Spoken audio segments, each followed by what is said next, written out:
इस देश में चुनाव एक बार में सही तरीके से और इस देश में हो सकता है, तो हमारा एग्जाम एक बार में सही तरीके से कैसे नहीं हो सकता है।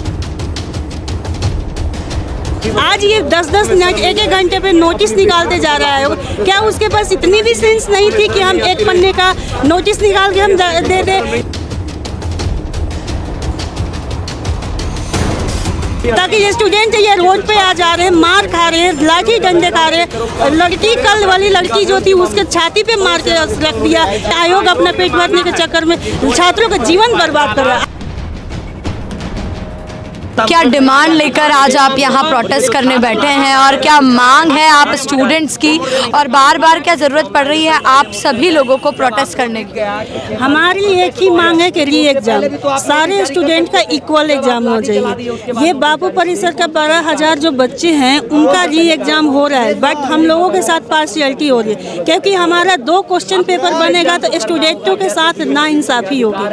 आपको क्या लगता है कि पेपर लीक हुआ है या नहीं हुआ है, या सिर्फ एक धांधली है ये एग्जाम में? पेपर 100% लीक हुआ है। एक F नंबर का ABCD क्वेश्चन जो पेपर है, A से लेकर के G तक बनाया गया है। F नंबर का क्वेश्चन पेपर ऐसा बनाया गया है कि उसमें QR कोड आंसर के सामने ही, ABCD आंसर के सामने ही मेंशन किया गया है। वो उनके लिए है जो पैसे दे करके इसमें एग्जाम देने। आपका कहना है कि जिस नॉर्मलाइजेशन की आपने लड़ाई लड़ी थी, जिसको लेकर आपको न्याय मिलना था, वो वापस वही लड़ाई शुरू हो गई है, क्योंकि यहाँ अगर 2 एग्ज़ाम होंगे, 2 लोगों के एग्जाम होंगे तो कहीं ना कहीं वापस नॉर्मलाइजेशन की बात आएगी और ये सभी स्टूडेंट्स के लिए नाइंसाफी होंगी। क्या कहेंगे सर आप?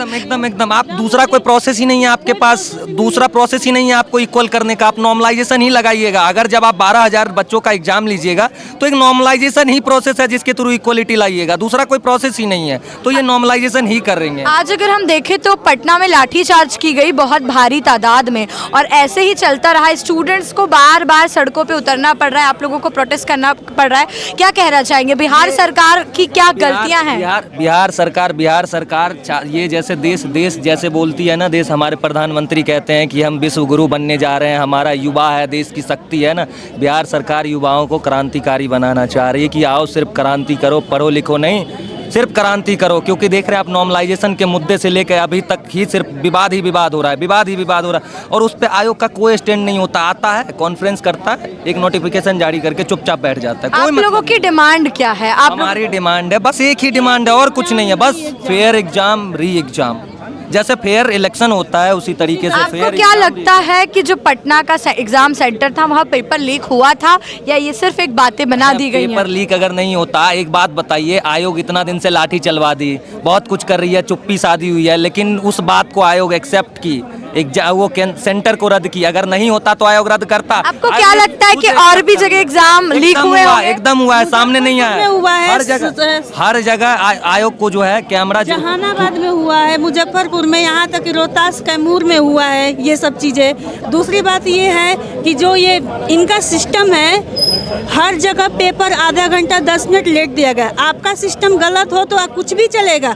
स्टूडेंट अगर 5 मिनट लेट पहुँचे तो आप अंदर नहीं जाने देंगे। ये कहाँ का नियम है? अगर आप लोगों की डिमांड नहीं सुनी गई तो फिर आप क्या करेंगे? क्या करेंगे? हम जैसे लड़ रहे हैं वैसे ही लड़ते रहेंगे। जैसे पहले आपने नॉर्मलाइजेशन के खिलाफ ये लड़ाई जीती थी, वैसे ये लड़ाई चलती रहेगी और लड़ते रहेंगे, लास्ट तक लड़ते रहेंगे, जब तक जीत नहीं होगी, जब तक इसका निष्कर्ष नहीं निकलेगा, तब तक लड़ते रहेंगे। हमारे हाथ में तिरंगा है, हम इस तिरंगा के नीचे भूखे मरेंगे, लेकिन री एग्जाम लेंगे, लड़ते रहेंगे। आपकी बात देखें तो आपके हाथ पे लिखा है, आपके हाथ में एक पैम्पलेट है जिसपे लिखा है जस्टिस फॉर सोनू। सोनू का आत्महत्या करने का कारण क्या था? इसके ऊपर प्रेशर बहुत था। इसने तीसरा एग्जाम दिया था बीपीएससी का, 2 बार मेंस लिख चुका था, उसका नहीं हुआ था, और घर में इसकी प्रेशर थे, फाइनेंशियली इशू था। इसकी वजह से अपने मम्मी पापा का सोचे थे इस बार मैं अपना सिलेक्शन लेके किसी तरह अपने घर को उद्धार करूंगा, लेकिन इसके ऊपर इतने देखिए एक बच्चे का बाप जब दिहाड़ी मजदूर करता है ना, दिहाड़ी मजदूरी करता है बम्बई, पटना, अब दिल्ली जाके ना, तो उसको समझ में आता है कि बेरोजगारी का आलम क्या होता है। ठीक है, बेरोजगारी का आलम, और उस बेरोजगारी का आलम वो बच्चा समझ रहा था। इतना भावी छात्र था। हर 1 डे एग्ज़ाम 3-4 एग्ज़ाम उसके निकले हुए थे। सारे एग्ज़ाम को छोड़ के वो अभी उसका लोको पायलट वाला का एग्ज़ाम का रिजल्ट आने वाला था, उसमें रिजल्ट हो रहा था। अभी वो छोड़ के बीपीएससी की तैयारी कर रहा था कि एक अच्छी नौकरी लेके अपनी स्थिति को और समाज की स्थिति को ठीक करेंगे। लेकिन इस सिस्टम और इस समाज ने इसे इतना अत्याचार। आपको नहीं लगता कि बिहार में भाई भतीजावाद नेपोटिज्म होता है और जो मतलब कर रहे हैं वो हो रहा है, लेकिन जो गरीब का बच्चा एग्जाम देता है, तैयारी करता है और बार बार उसके एग्जाम कैंसिल कर दिए जाते हैं और उसे सिर्फ आंदोलनकारी बन के एक प्रोटेस्ट करना पड़ रहा है? आपको नहीं लगता कि जो बिहार की राजनीति है वो कहीं ना कहीं अब छात्रों के जीवन से खिलवाड़ कर रही है? वो तो देखिए, आप नेपोटिज्म वाली बात बोले ना या जातिवाद वाली बात बोले ना, तो वो तो रग रग में बैठा हुआ है बिहार, तभी तो बिहार का विकास अंधकार में है। तभी तो आप देख रहे हैं ना, बिहार का विकास अंधकार में। राजनीति वहीं से शुरू होती है और वहीं पे खत्म हो जाती है। इसी बिहार पे बिहार सत्यानाश हो गया नेपोटिज्म की वजह से। आज ये बिहार में कोई दूसरा स्टेट के आकर के यहाँ दबंगई मचा रखा है, जिसको कुछ मतलब नहीं है, उसके वजह से मतलब पूरा बिहार बर्बाद हो चुका है। ऐसा आयोग मतलब कि हरामी हम लोगों ने कभी देखा नहीं था। इतना मतलब कि बेकार इंसान है। नहीं तो एक अतुल प्रसाद थे, उन्होंने 67 का एग्जाम हुआ था, वहाँ आरा में पेपर लीक हुआ था, मतलब 4 घंटे 3 घंटे के अंदर उन्होंने पेपर तुरंत मतलब कि कैंसिल करवा दिया था। अब ये बैठा कि इतना सब कुछ होने के बावजूद भी अगर सीसीटीवी कैमरे की बात मैं बोलूं तो कम से कम आप एंड करना चाहेंगे, क्योंकि हम लोग के पास परमिशन नहीं था और इलीगल है, तो पुलिस आ रही है हटाने के लिए, तो हम लोग को हटना पड़ेगा। ठीक है, लेकिन हमें लगता है आप लोगों को अपनी मांग रखनी चाहिए और आपकी लड़ाई में हम सब आपके साथ हैं और निश्चित ही अगर स्टूडेंट के साथ गलत है तो हम सब इस लड़ाई में हैं और आप सबको लड़ना चाहिए। एकदम हम रहेंगे, हम लड़ते रहेंगे अंतिम जब तक जीत नहीं मिलेगी तब तक लड़ते रहेंगे। और आप लोग का बहुत बहुत धन्यवाद। इसी तरीके से सपोर्ट करिए, हमारी आवाज़ को आगे पहुँचाइए। हमारे साथ जुड़े हुए हैं, आपका नाम? रजनीश झा। रजनीश, आप ये बताइए कि जो आंदोलन है, इस आंदोलन का पूरा मुद्दा क्या है?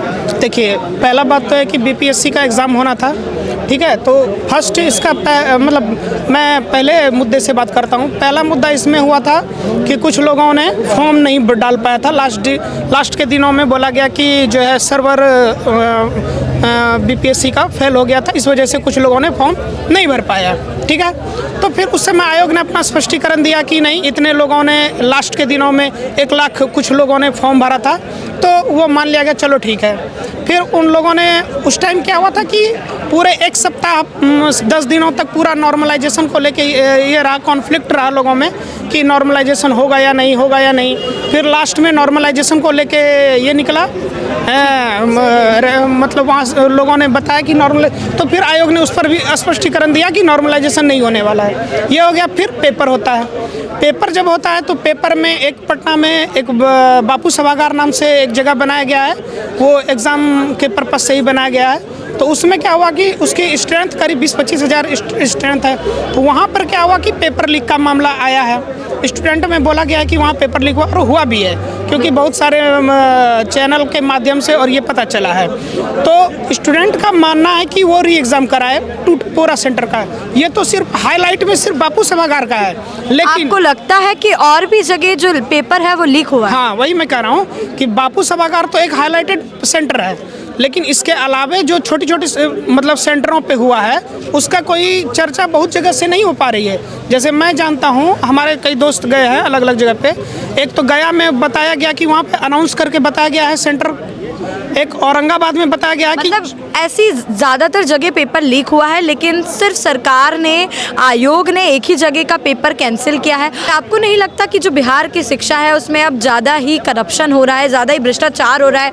बार बार अब 4 महीने से स्टूडेंट प्रोटेस्ट कर रहा है, एग्ज़ाम देने से पहले प्रोटेस्ट कर रहा है, एग्ज़ाम देने के बाद प्रोटेस्ट कर रहा है। तो क्या कहना चाहेंगे आप बिहार सरकार पे, बिहार के आयोग पर?